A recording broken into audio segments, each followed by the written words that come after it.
before we bring on Mrs. Kathleen Gati, who plays Dr. Lisa Obreit on GH General Hospital, I want to let you know you can call in at 773-897-6289 and press 1 to be in the host's view if you have a question, and we'll get you on with Kathleen. And please keep your questions short, because if we have a lot of calls, we want to try to get to everybody we possibly can. And once you finish your questions, we will disconnect you from the show so that other people can call in and we can be fair to all the fans. But without any further ado, let's bring on Kathleen Gati. You know her as Dr. Obreit on General Hospital. Hi, guys. How you doing? Hey, doing good. Good afternoon, gentlemen. This is Dr. Obreit speaking. How are you? Very good. Doing good. California calling. Okay. What was it that inspired you to be an actress, Kathleen? You know, I started out. I grew up in a home with music. My father was a symphony conductor, and my mother was an opera singer. There's a lot of music in our home. And I thought, well, you have music, you express yourself by dancing.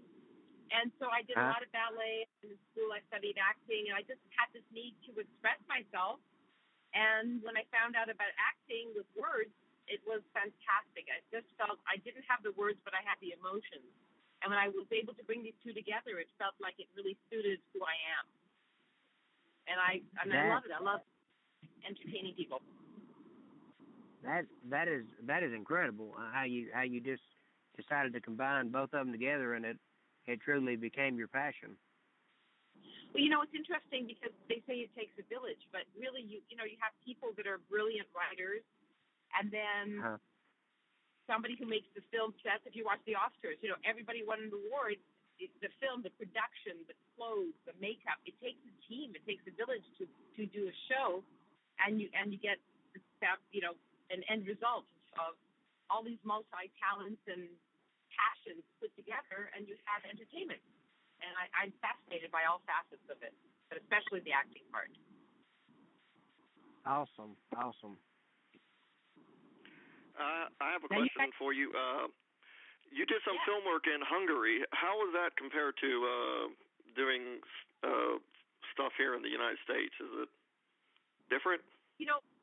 It is different in some ways. I lived there in Hungary from 1992 to 98. And at the time, communism was just ending. So the government was, they sponsored the arts. So as far as producing projects, it was all government subsidized. And everybody, all you have to do is if you're born and you want to be an actor, basically as soon as, you're in school or you get out of school, you go straight into that, and that's all you do.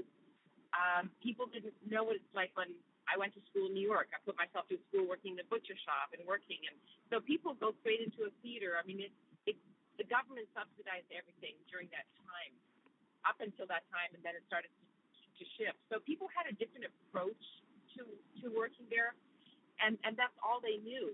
Here we're more diversified. But I have to say it was a more relaxed atmosphere there. It's not such a big business. Hollywood and New York and our industry, it's a big business. It's a big machine, if you will.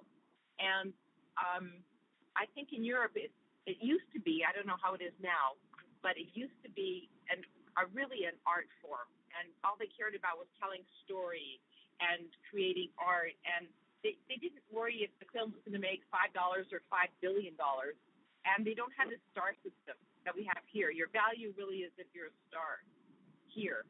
And I worked with some unbelievable actors that, in my mind, nobody in Hollywood could touch them. They're so brilliant. So it's interesting. It's all perspective, I think. But I really enjoyed the time I worked in Europe, and where it was everybody, artists or actors are respected, and they're, it's not how much money you earn. It's really what you share with the audience and what you give of yourself, and I love that.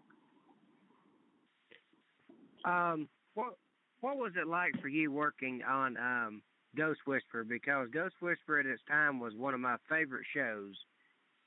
Oh, I love that show. I only did one episode, and I worked with Julian Sam, who's just a brilliant actor, and I loved it. It was a great experience. He was a doll to work with, and it was a special time. I've guest starred on many shows. I've recurred on many shows, and I've been in some series, regular in Europe, places like that. But I have to say that, Ghost Whisperer was just a lovely experience. Okay. Do you prefer doing films or TV shows? Do you have any preference? I used to prefer doing theater. That's my background. I spent 10 years in New York studying and doing lots of theater. And people say, "Oh, I want to be an actor in 5 hours." I go, "No, go to New York or do theater in your community or study in forever and do tons of theater." But because you have that connection with the audience that you don't have in film and television, I honestly prefer film because I have more time to really work on the material and rehearsal and really get into the material. Television is very fast. Daytime is crazy fast. Prime time you do 26 episodes a year, and on daytime it's 10 times as many. We do 250 episodes a year. Right. So wow.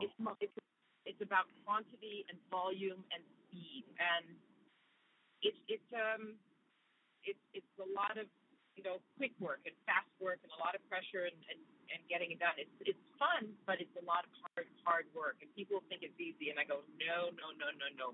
This is everything gets put on hold. Nothing else. You don't do anything else except eat, sleep, learn your lines. You eat your lines, you sleep your lines, you get up, you go do your lines, you go home, you learn more lines, and you go back the next day and you do 1, 2, 3, 4, 5 episodes a day. And on prime time, you'll do one episode every 9 days, every 2 weeks. And film, you'll spend a month or 2 or 3 doing the film. So, each one is its own animal. I honestly like doing everything. I need the variety. I'm that kind of person. If I do one thing, I get bored. And I love doing different characters. I love working on different shows, different people. I've also loved being on General Hospital for 2.5 years because I've also made, friends, and it's kind of, I love my role, I love the show, and it's been a very useful experience. So I always look forward to going back and working on the show, but I also enjoy doing other things. It keeps me on my toes. Right. Okay. How was it for you working with late Robin Williams in the movie Jacob the Liar? I have to say I'm probably going to start crying, but that was probably one of my most profound experiences working with him. He's such a beautiful human being. I worked with him on another film called Moscow and the Husband. It was one of my first films I ever did. I played a Russian dancer in the Odessa restaurant scene and that was, I guess, like in the early 80s. And here it was 20 years later, I was in Hungary, and we're working together on this film, Jacob the Liar. And he was the most generous, artistically generous, emotionally rich and full and kind and humble human being. And the reason I mentioned the first film, Moscow and the Husband, because there's a scene where he plays a busboy. I don't know if you saw the film. But I did a while ago. I have 20 years. But he's a busboy in a Russian restaurant. And there's a scene where he's carrying a plastic tray filled with dishes. It's probably 30, 40, 50 pounds worth of dishes. And before you usually have a stand-in for the star, and they block it, and they do the lighting, and they show all this stuff. They do all these rehearsals so they can get everybody, cameras, everybody ready for the shoot. Well, Robin Williams wouldn't allow them to use his stand-in. He said, no, it's too much work. And I'm telling you, I counted 18 times they rehearsed that, and 18 times he carried that 50-pound tray to help the lighting people. And, he wanted to do it, I guess, to rehearse it himself. But, that's the kind of guy he was. He was just funny. And when we were in Hungary doing this very heavy film, I don't know if it's Project Liar, but it's about this man everyone's about to lose their lives, straight to Holocaust. But for 2 moments, he gives hope to everybody by telling them that the Russians are coming and they'll be saved. And I'm the catalyst. I play this Russian prostitute who distracts, helps to distract this German officer who's going to kill him, and gives him a chance, and I help him listen to the radio so he can hear the good news. Anyway, we worked together. It was very intense, very sad, very tragic. And every time they took a break to fix the lights or to change the camera lens, he'd take out a condom and he'd blow it up and make jokes. He'd start telling jokes. He was fantastic. He kept everyone's energy up and their souls and their hearts. And he was, and I will never forget. Yeah, I think he was an amazing performer. I mean, one of my favorite movies was Mrs. Doubtfire. I think that he did superb in that movie. I probably watched that movie more times than I can say, but I mean, and I've seen several other movies he's been in. Just about all of his movies I've seen, and it's just amazing, what kind of legacy, that he left behind. Oh, and you know what? He was a one of a kind. And you can't say that too often in Hollywood. Most of us are replaceable. He was one of a kind. Super talented. I've just talked about how kind he was, what a lovely human being he was, but absolutely that quality and that talent of humor and brilliance and improv skills, and he was just amazingly talented. And it's a huge loss to our era. However, I'm blessed and grateful that I got to work with him, and that I knew him, and that I've seen his work up close and in the distance, and seeing him, his movies, and so we're privileged that we had him for as long as we did. That's wonderful. I know you've done some plays on Broadway and off Broadway. Do you have one favorite in particular? I think I did. I'm at Rappaport from the Broadway cast in New York, and that was fantastic. It was at the Elmsford Dinner Theater. That was so much fun back in the 80s. But the last play I did in Hungary before I left was called The Effect of Gamma Rays on a Man in the Blue Marigold. And that was just great cast. Again, amazing actors, great theater. It's wonderful. The audience is just so appreciative. And I have to liken it. I've missed that since I've been in Hollywood and my years in New York and my time in Hollywood. I actually, honestly, I miss that respect from the audience, because they don't. I'm not sure they don't really care. But I've been on General Hospital.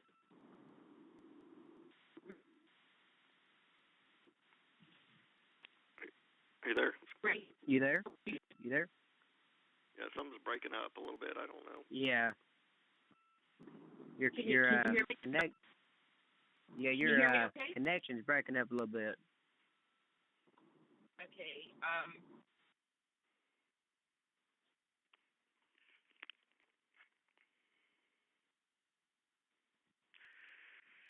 Oop, we have lost her. Okay, maybe she'll call. Maybe she'll call back in from another number. Maybe I didn't know if she was in, moving in a car or something. It could have. I mean, I'm not sure. Yeah. Okay. Let me try it. Let's see. Okay. Let's see. Hello. Yeah. Can you hear me? Okay. Yes. Yeah. You were breaking up there for a minute. We apologize. Yeah. Sorry. No. It's like I'm in this area that's not so good. So anyway, where were we? Well, I was just asking about the plays, and you were telling me about the plays. Yeah, and that's the thing, that the audience, the General Hospital fans, I was on 24 also, and they were great fans on that show. But the audience, the General Hospital, the fans are so awesome. I feel like I'm back in Europe with that. They appreciate you, and they appreciate the show, and they appreciate you, and they appreciate the storyline, and it's like this extended family. It's really fantastic. And I've done some fan club events, and kind of like people we're in their living rooms every day, and I always say, well, now they get to be in my living room, and I get to meet them and talk to them. So it's very cool. Right. I was telling Brian, I said, when you're off the show, people are clamoring for you, and then when they learn you're going to be back on the show, they all get all excited and start all over on social media clamoring, and applauding, and it's like a happening when you come back on the show. Yeah, that's probably why they do it. They keep the audience on their toes. But there's so many actors. I think like 60 of us, and they try to rotate the storylines. And I've been very blessed and fortunate. I've had a lot of great stories the last couple of years, and that I had the big, the culmination, the big climax was at Christmas, with the Christmas show. And I think they just kind of rested me a little bit, which is fair. I think that's totally fair. I had some other work to do anyway, so I did a feature film and a pilot and a couple of audiobooks I've been working on. So, and I'm doing another show called Being Mary Jane in Atlanta. So, I've got some other stuff going on, so it was okay. And they brought other people on to do other stories, and that's fair because I got a lot of good, time. So it was good. It's good. Are you still shooting in Atlanta? Actually, I'm going there in a week and a half to do some more on the show. I come and go. I'm recurring on the show. Oh, okay. Well, maybe I think my first see you there. Because we stopped here and then they're starting to shoot again. And I think my first episode airs sometime in April, around April 14th. I'm allowed to say. I'm not sure, but anyway, yeah. I can't say what I'm doing, but I think my first episode airs around April 14th. Okay.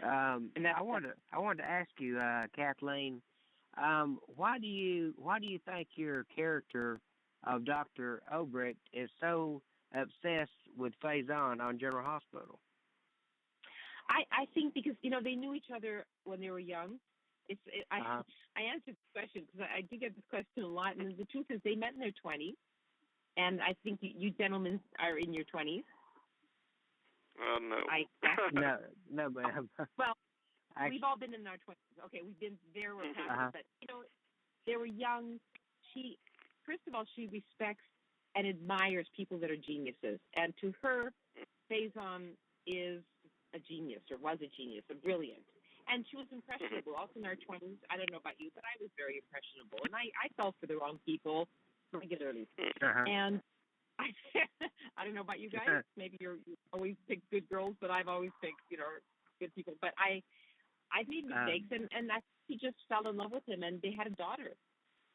And so she's connected to him through a child. She was connected to him.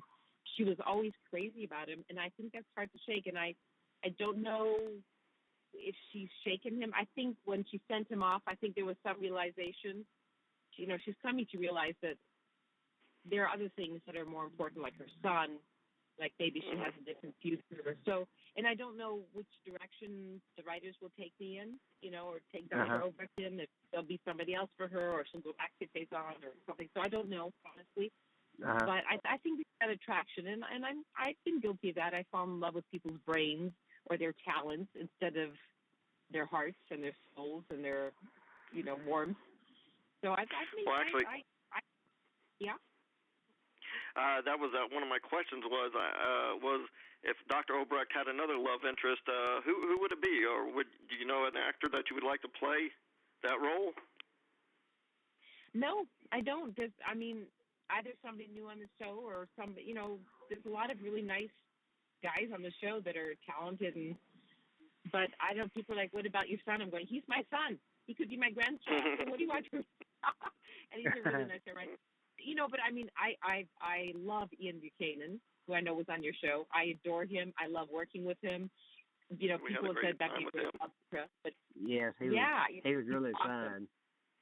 We had so much fun when we were in the cellar, the dungeon, whatever it was, the Cassadine dungeon last year, working together. That was fun. So I don't know. I love not knowing.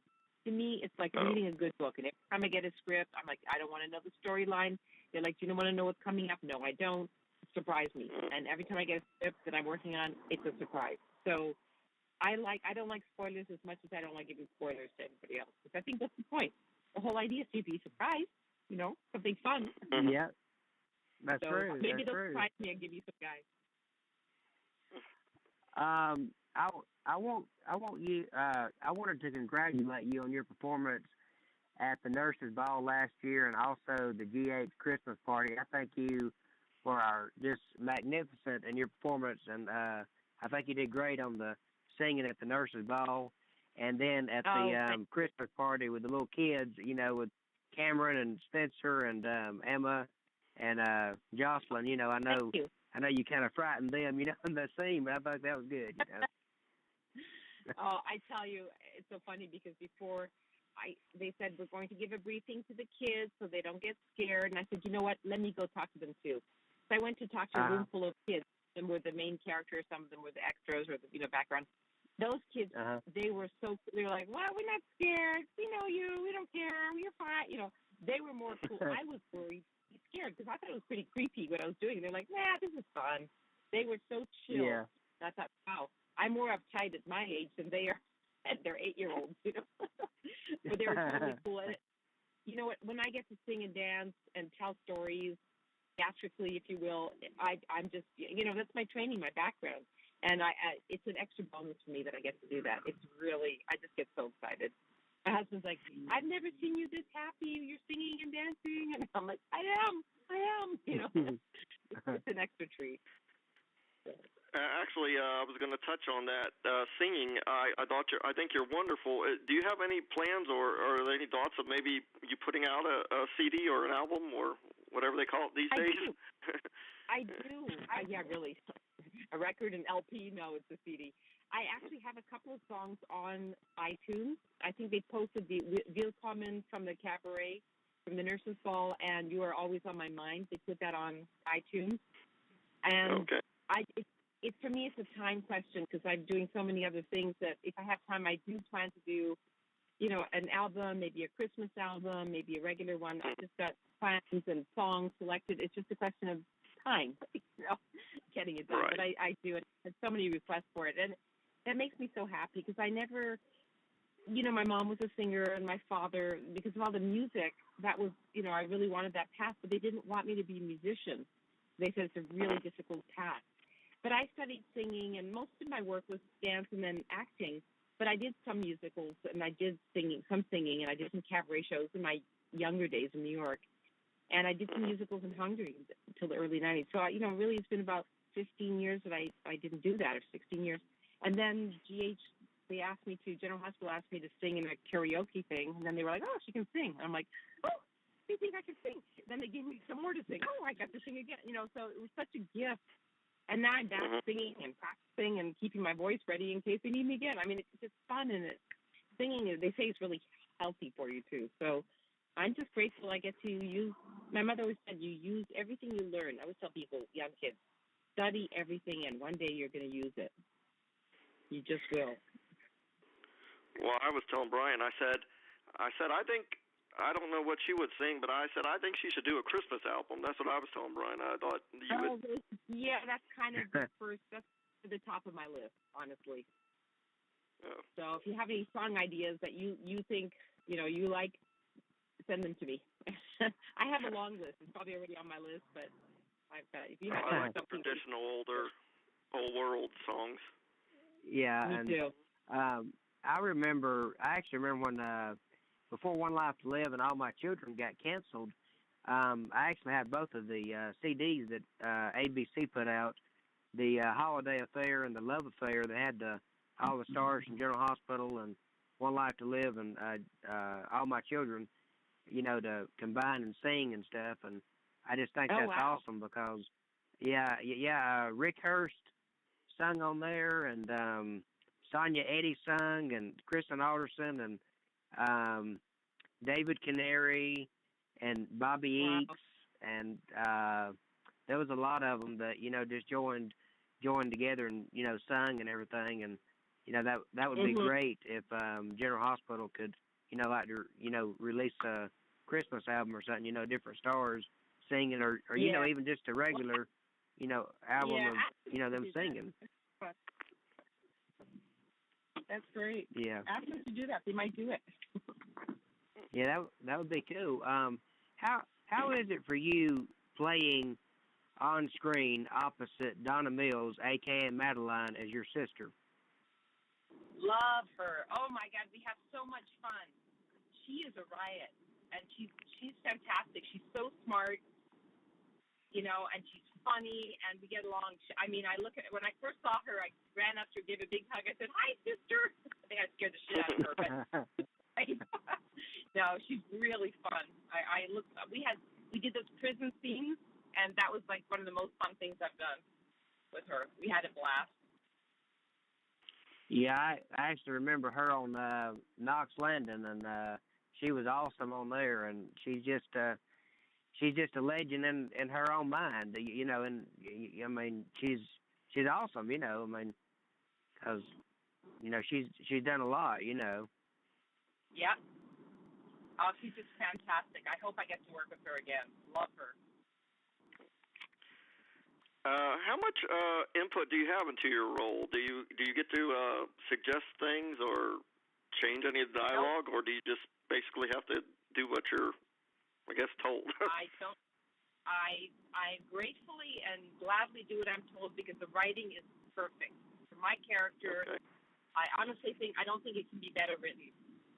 It's just so well written. The writers are so smart. Ron Carlivati and his team, they've got my number. They know who I am. They know what I can do. And basically, it started out as a 2-day role. And they saw something, this is what they told me. I'm so appreciative of that. And they wrote a little more. And then they saw me do some more. And then they heard me sing. They wrote some more. And then they saw that I could do something funny. And they wrote some more. And they saw that I can be serious. So they wrote, and that's how it developed. And so it's kind of been a teamwork, but really they're the ones that have written everything. And I just interpret it in my way. And they keep writing fun stuff for me. So I wouldn't change a word. I just try to memorize every word so I don't make mistakes. It's so good. Okay. I would hate to remove it. They don't like it anyway. They want you to do it the way it's written. And I wouldn't want to rewrite it because that's not my talent. And it's so well written for my character. I have no problem to say it verbatim. As long as I can memorize every word and say it the way it is, we're good, Now, I actually have a question for you from my mom. My mom wanted me to ask you, what was it like for you having to slap Britt on General Hospital? I mean, did that bother you having to do that, or what? Yeah, I have to say it did. I mean, physically, we never touch each other. They do it with a camera, and Kelly's very cool. She's like, hit me, I can really get into it if you hit me. And I'm like, and they were like, no way, because if you hurt somebody and you leave a mark on their face, it's gonna hurt the rest of the show. Yeah. So, so no, it didn't. But I didn't want to do it, because I thought I don't like hurting people, but the character it worked. So, Yeah, I know that. I know that probably had to. I know that was probably a hard thing to have to do. Yeah, it's not something I don't like it when my character does those kind of mean things. I really, killing somebody, hurting somebody, it's not in my nature. I've killed a few bugs, but kind of it's not in my nature. So it does hurt me and it upsets me, but it's character, and I have to remember it's not me. And part of people like my character because she's mean, and so somebody, and evil, and sometimes she's nice, and sometimes she's mean, and people like that. So it serves a purpose, I guess. Yeah. Well, actually, that was one of my questions. Was did you prefer your character as bad, or did you prefer a nicer version of that character on the show? Well, you know what? Honestly, I prefer the nicer stuff. When she's warm, my favorite things were being warm with my daughter, being warm with my son. The kind of breakthrough moments in this character. Right. But I have to say, being strong and mean and tough has been lots of fun too. Vicariously, I can go, okay, I can do this. And again, people love that. They're like, don't get soft on us. We like her being tough. We like her being mean. So. Well, I like you mean with a little bit of the softer side too. There you go. So it's kind of a little bit of everything, I guess, is the best answer. Right. I have a five name game for you. I'm going to name 5 names that you work with on General Hospital, and I'm going to see if you can just give me a few words. What your thoughts are on them. Nicholas Beckel, Spencer Cassadine. Okay, you just gave me two. Oh, you gave me his. Okay, yeah. Yeah, I'm sorry. yeah, the real name, the real name and character. Yeah. Oh, he's adorable. He's a sharp little cookie. Oh my God, he's awesome and funny. Yeah, he's good. Good kid. Okay, Tristan Rogers. Oh, you know what?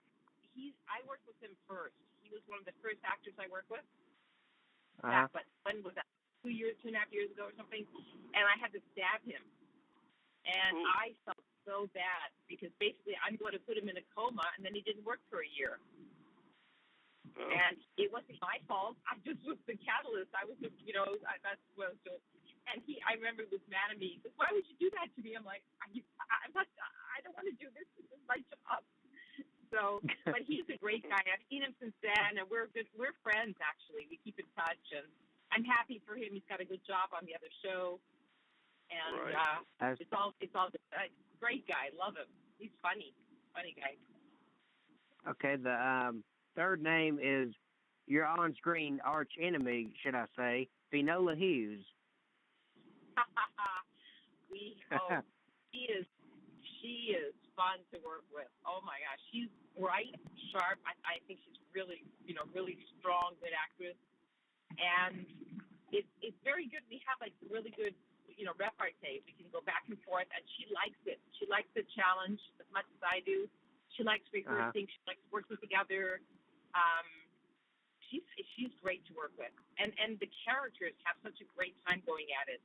They really, and the audience loves our, chomping at the bit at each other.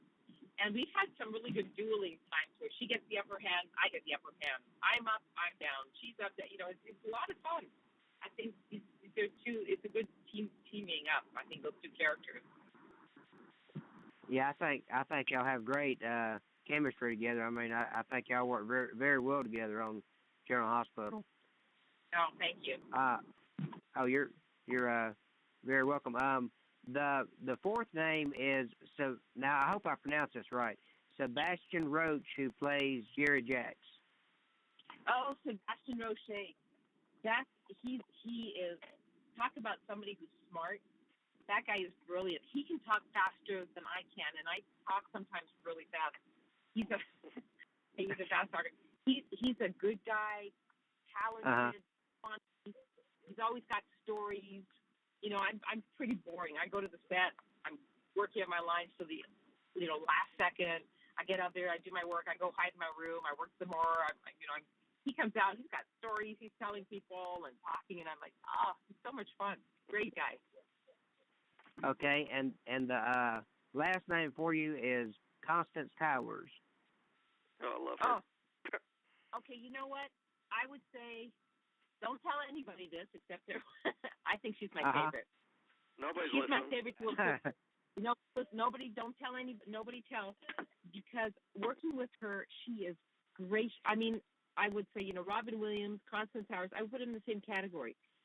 She is kind and gracious and polite and lovely to work with. She rehearses. It's, during breaks and stuff, I'm up on the set practicing just so I remember, because I'm theater background, so I'm old school, and she's old school. Like Teo Penglis, same thing. We have the same background. It's theater, and you practice it, and you get in the space, and you feel the furniture, and you connect, so it becomes as natural as possible in the shortest time that you have, because you don't have much time, because it's a soap, and you're shooting an episode every hour or 2 hours, so it's a whole different, like I said to you, it's a different creature. But so every second you can get, or I can get, I want to get familiar with my environment and make it feel organic. So the audience looks, they don't see that I'm walking through a kitchen, but it doesn't feel like my kitchen. I want it to look like it's my kitchen, like I lived there for 20 years. So I spend all the time, and so does she. Her and I are usually the ones up on the set, running our lines to ourselves or with each other, or whatever. And she always wants to practice, always wants to rehearse. And she's kind and gracious and generous in spirit. Again, it's you don't meet a lot of people like that in this industry. And I'm not saying that people aren't nice. It's just people are doing their work, They have jobs, they have families, they have a life. They want to get their work, they want to go home, or they just work differently. And I'm old school, and this is for me how I like to work. So having this opportunity to work with somebody like her or Donna Mills, also, it's a treat for me. It really is. I'm grateful for that. I appreciate that. It means a lot to me. Wow. Awesome. Now, I know you speak many languages. Do you like to travel? Do you like to, when you get a chance, do you like to go to different countries and maybe use these languages? Yeah, I love to travel. Don't always have a lot of time to do that, but at least I get to travel with my work, and that's good. If nothing else.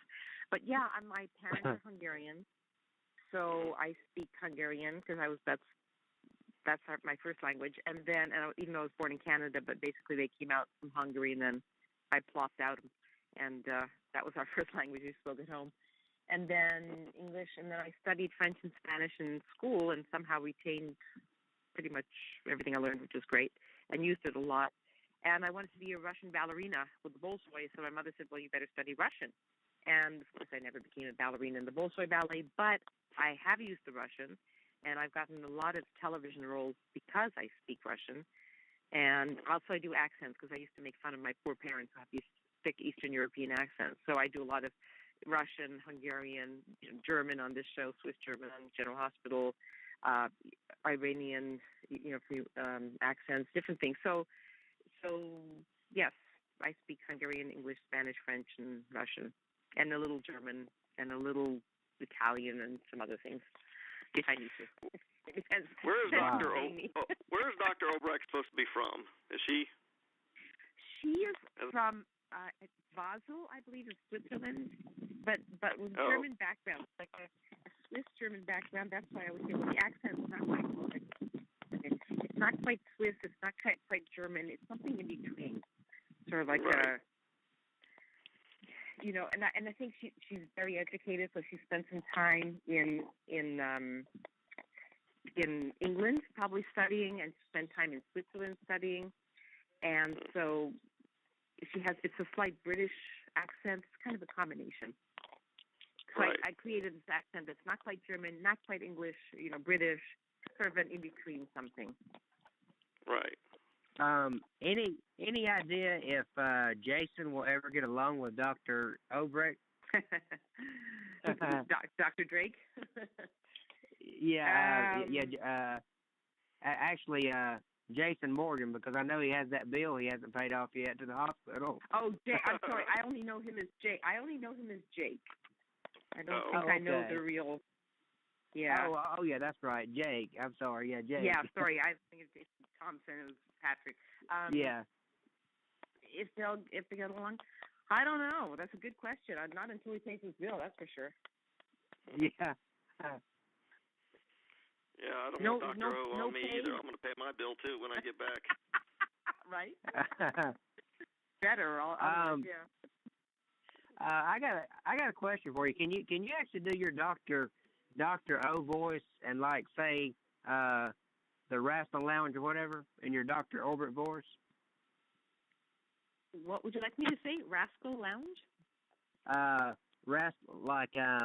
Hello, this is Dr. O, and I'm on the Wrestling Lounge.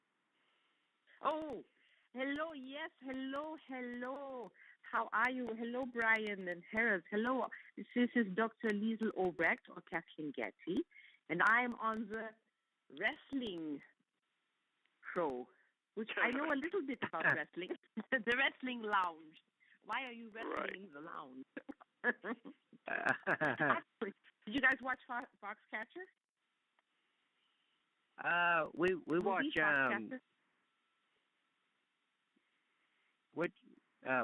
what now? Did you see, well, you talk about wrestling on your show, I imagine. Yes. Yes. So I'm yes, we have the film Foxcatcher. No, we've never watched the Foxcatcher. It's the movie about wrestling with Tatum Channing, played the wrestler. Oh, okay. The true story. Oh, I think you might want to see that and talk about it. It's a really, really, really good movie. And Steve Carell is one of the leads. We'll have to check that out. Yeah, we have pro wrestlers on here and soap stars like yourself, and we've had Teo Pinglis on, and Ian Buchanan, and we've had Josh Kelly. We've actually had the executive editor of ABC Soaps and Def, Richard Sims. He's been on, and and we had Tully Blanchard from the Four Horsemen on earlier this week, and that was pretty interesting. So Great. Me and Brian are just blessed to know other people in other industries. So even though we're called the Wrestling Lounge, we still talk to other people, and we're just happy to do so. That's great. That's super. And you talked about traveling, and I was in Japan in Christmas about a year and a half ago, and went to a sumo wrestling. I was very privileged to see it because they don't usually, let foreign, strangers in. But a friend of mine was living there, and her husband arranged for us to go in and watch a sumo training session, and it was phenomenal. It was like one of the highlights of my visit to Japan. It was really great. Wow. Are you joining the online drama Winter Thorn? Is that what I heard? Yes, I am. I'm not joining. I'm doing one role. I'm doing a guest starring role, and I'll be shooting that in a couple of weeks. Yeah, I'm just guest starring on that. I'm not a regular on the show because I've got commitments to General Hospital and other work. But yes, I'm doing that, and I'm going to be playing Linda Gray's sister. Okay. Well, I want to let y'all know that we have about a minute and a half left because this Blog Talk Radio feed, when it gets ready to cut us off, it's gonna end the show. Then just quickly say that if anybody wants any information, I have a KathleenGatiFanClub.com. I'm going to be in New York doing 2 events on April 11th and 12th with 9 other soap actors from General Hospital, and we're going to have a blast. There's going to be 10 of us there on November 11th and November 12th. And then go to soapfantasyevents.com or just go to my website, KathleenGatiFanClub.com, and there's all the events. I'm going to be doing a small private luncheon for a small group of fans on the 25th of April, right before the Emmys, near Universal Studios in Los Angeles. And that's on April 25th. And then I'm going to be doing the General Hospital Fan Club weekend again in August here in Los Angeles, and all that info is on my website, and maybe going to Orlando for another fan club event there too, but that's still up for grabs, not 100%. So a lot of folks coming up. You guys are awesome. Okay, we want to thank you for being on the show, Kathleen. It was an honor speaking to you today, and thank you for taking time out to be on the show. Well, thank you for your call, and best to all of you. Take care. Thanks for the invite. I appreciate it. Thank you. Nice talking to you. Take care. Bye-bye. You too. God bless. Take care. Bye-bye. God bless. Bye-bye. God bless. God bless.